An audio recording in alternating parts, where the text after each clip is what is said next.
Hello प्यारे बच्चों, कैसे हैं आप सब। उम्मीद है आप सब काफी अच्छे होंगे। तो आज की क्लास में हम जा रहे हैं आपके बुक का न्यू चैप्टर स्टार्ट करने, चैप्टर नंबर 10, विभाज्यता की जांच, डिविजिबिलिटी ऑफ टेस्ट। ओके, तो चलिए शुरू करते हैं। सामान्यतः किसी संख्या से दूसरी संख्या को भाग देने पर ही यह बताया जा सकता है कि वह उससे पूर्णतः विभाजित हो सकती है अथवा नहीं। यहाँ हम सीखेंगे कि बिना भाग किए ही दी गई संख्या से विभाज्यता की जांच कैसे की जा सकती है। तो चलिए देखते हैं कैसे। नीचे दी गई सारणी देखिए और समझिए। पहला है संख्या, नियम और उदाहरण। तो पहले देखिए, 2 से विभाजित होगी यदि। अगर हमें चेक करना है कि कोई संख्या 2 से विभाजित है या नहीं, तो कैसे करेंगे। दिए गए भाज्य का अंतिम अंक 0, 2, 4, 6 या 8 हो। दिए गए भाज्य के अंकों का योग 3 से विभाजित हो।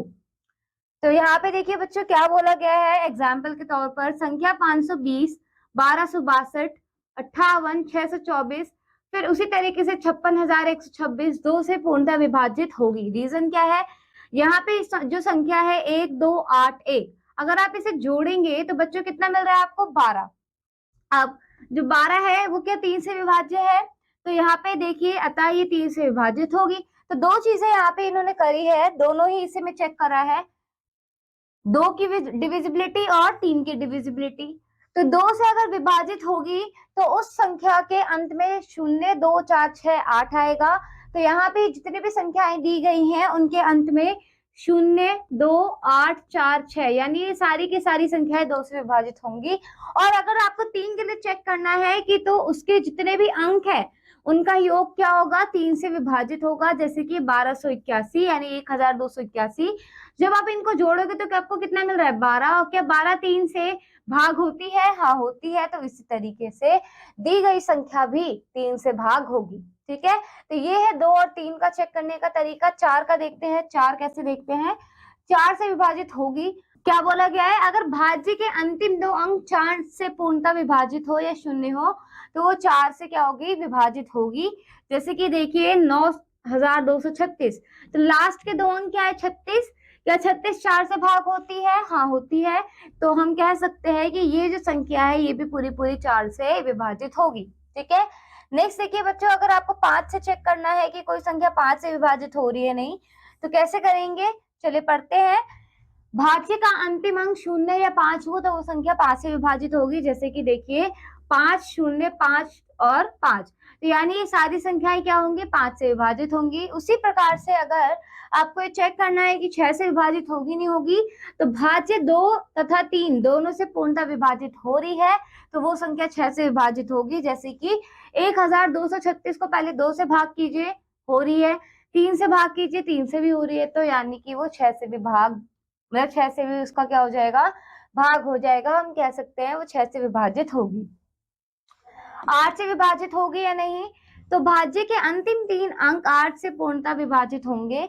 जैसे कि देखिए 328, 328 8 से क्या हो रही है, पूरी पूरी विभाजित हो रही है, तो यानी वो विभाजित होगी। 9 से विभाजित होगी, तो इसे चेक करने के लिए भाज्य के सभी अंकों का योग 9 से पूर्णतः विभाजित होगा। जैसे कि यहाँ पे देखिए संख्या है, इसको आपने जोड़ा, इसके अंकों को 27 मिला, 27 9 से विभाजित हो रही है, यानी पूरी संख्या भी 9 से विभाजित होगी। 10 से विभाजित होने के लिए आपको ये देखना है कि उसका अंतिम अंक 0 होना चाहिए। जैसे कि यहाँ पे देखिए, यहाँ पे सबके ही अंतिम अंक क्या है, 0, तो यानी ये 10 से विभाजित होगी। ठीक है, आगे बढ़िए। नेक्स्ट देखिए, अगर 11 से विभाजित होगी या नहीं, तो आपको चेक करने के लिए क्या करना पड़ेगा, भाज्य के विषम स्थानों पर स्थित अंकों के योग एवं सम स्थानों पर स्थित अंकों के योग का जो योग है उनका अंतर क्या होगा, 0 होगा या 11 से पूर्णतः विभाजित होगा। जैसे कि देखिए यहाँ पर आपको संख्या दी गई है, तो जब आप सम स्थानों के अंक का योग करेंगे, जैसे कि 4 और 7 का, तो 11 मिला। और जब सम यानी ऑड और इवन का, तो आप तब भी आपको 11 मिला और उन दोनों का अंतर 0 मिला। ठीक है, तो यानी वो 11 से विभाजित होगी। अब अभ्यास करते हैं और अभ्यास में समझते हैं। यहाँ पे चेक कीजिए क्या ये 2 से विभाजित होगी या नहीं, तो 2 से विभाजित होने के लिए आखिरी में क्या आना चाहिए, 0, 2, 4, 6, 8, तो ये नहीं होगी। ये होगी जी बिल्कुल, क्योंकि आखिरी में 6 आ रहा है। इसी तरीके से बाकी में चेक कीजिएगा। नेक्स्ट देखिए 3 से विभाज्यता की जांच कीजिए। तो यहाँ पे आखिरी में देखिए जितने भी अंक है उनको जोड़ दीजिए। 3 जमा 3 6, फिर 4 10, 4 10 में 3 जोड़े 13 और 13 में 2 जोड़िए 15। तो 15 आया, 15 3 से भाग होता है तो ये भी होगा। ठीक है, अगर उसके अंकों को जोड़ने पर वो 3 से भाग हो रहा है यानी वो संख्या भी भाग होगी। नेक्स्ट देखिए 4 से अगर भाग हो रहा नहीं हो रहा है तो कैसे करेंगे? आखिरी के 2 अंक, आखिरी के 2 अंक आपको देखने हैं। क्या 0 4 से विभाजित होता है? बिल्कुल होता है। तो इस केस में आप क्या करेंगे? ये भी 4 से विभाजित होगी। ठीक है, नेक्स्ट देखिए यहाँ पर 94, क्या 94 4 से विभाजित है? नहीं है। चलिए करके देखते हैं। 4 2 जा 8, कितना बचा? 8, फिर 4 नीचे आया, 4 3 जा 12, नहीं हो रही, तो यानी ये संख्या भी नहीं होगी। समझ में आया? नेक्स्ट देखिए अगर 5 से चेक करनी है तो क्या होगा? उसके लास्ट वाली जो अंक है वो 0 होना चाहिए, नहीं तो 5 होना चाहिए। ये नहीं होगा, है ना, क्योंकि इसके लास्ट में 7 है। अगला देखें 6 से विभाजिता की जांच। 6 से विभाजिता की जांच कैसे करेंगे? पहला तो ये 2 से भाग हो रहा है, जी हो रहा है। 3 से चेक कीजिए, 3 से हो रहा है, नहीं हो रहा है। तो 3 से चेक करने के लिए उसके अंकों को जोड़ दीजिए। 2 1 3, 3 और 3 6 और 6 और 6 12, तो ये 3 से भी हो रहा है, तो ये मतलब 6 से भी होगा। ठीक है, ये वाला। इसी तरीके से बाकी भी कीजिएगा। अब चेक करते हैं 8 से विभाजिता की जांच। तो 8 से भी बच्चों आप क्या कर लेंगे? रूल पढ़ना है आपको। चलिए रूल देखते हैं, एक बार दोबारा गो थ्रू करते हैं। तो 8 का रूल भी 4 की तरह ही था। कैसे? आखिरी के 3 अंक देखने हैं। कितने बच्चों? 3 अंक देखने हैं। तो आप आखिरी के 3 अंक को विभाजित करके देखिएगा, अगर हो रहा है तो बिल्कुल ठीक, वो भी विभाजित होगा, वरना नहीं होगा। 9 से भी बच्चों आखिरी में 9 से भी क्या करना है? सारे अंकों को जोड़ना है। 9 से भी क्या करना है? सारे अंकों को जोड़ना है, जैसे कि 2 3 5 8, 2 3 5 8, तो कितना आ रहा है बताइए? 5 10 और ये 18। तो क्या 18 9 से भाग होता है? बिल्कुल होता है, यानी ये वाली संख्या भी होगी। ठीक है, 10 से करने के लिए क्या देखना है आपको? आखिरी में 0 आना चाहिए, बात खत्म। तो क्या किसी संख्या के आखिरी में 0 आ रहा है? इसमें तो नहीं आ रहा, इसमें आ रहा है, इसमें भी आ रहा है, इसमें भी आ रहा है, इसमें नहीं आ रहा। 11 के लिए कैसे करेंगे? 11 से चेक करने के लिए जैसे कि ये संख्या लीजिए, आपको क्या करना है? आपको लेना है पहला तो सम, ठीक है, दूसरा विषम।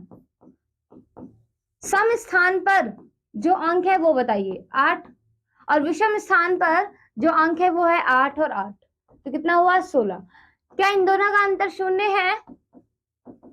नहीं, 0 नहीं है, तो यानी ये नहीं होगा। ठीक है, उसी तरीके से ये चेक कीजिए 1331, तो इन दोनों को जोड़िए 4 आया, इन दोनों को जोड़िए तो 4 आया, और जब आप घटाएंगे तो आपको मिलेगा 0।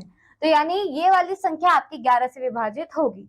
ठीक है, इसी प्रकार से बच्चों आपको क्या करना है? ये सारे नंबर्स चेक करने हैं, डिविजिबिलिटी टेस्ट करना है कि ये सारी संख्याएं किसी एक पर्टिकुलर नंबर से डिवाइड होती है या नहीं। ठीक है, बिना एक्चुअल डिवाइड करे आपको अगर ये रूल्स पता है, ये नियम पता है, तो आप बता सकते हैं कि ये संख्या इससे विभाजित हो रही है या नहीं हो रही है, और जिससे वो विभाजित हो रही है वो उसका गुणनखंड भी जरूर कहलाती है। समझ में आया? सो बच्चों इस चैप्टर में इतना ही। एक्सरसाइज को अब आप खुद सॉल्व कीजिएगा। मैं आपसे मिलूंगी अगली क्लास में एक नए चैप्टर के साथ। Till then keep learning and keep exploring. Bye bye बच्चों।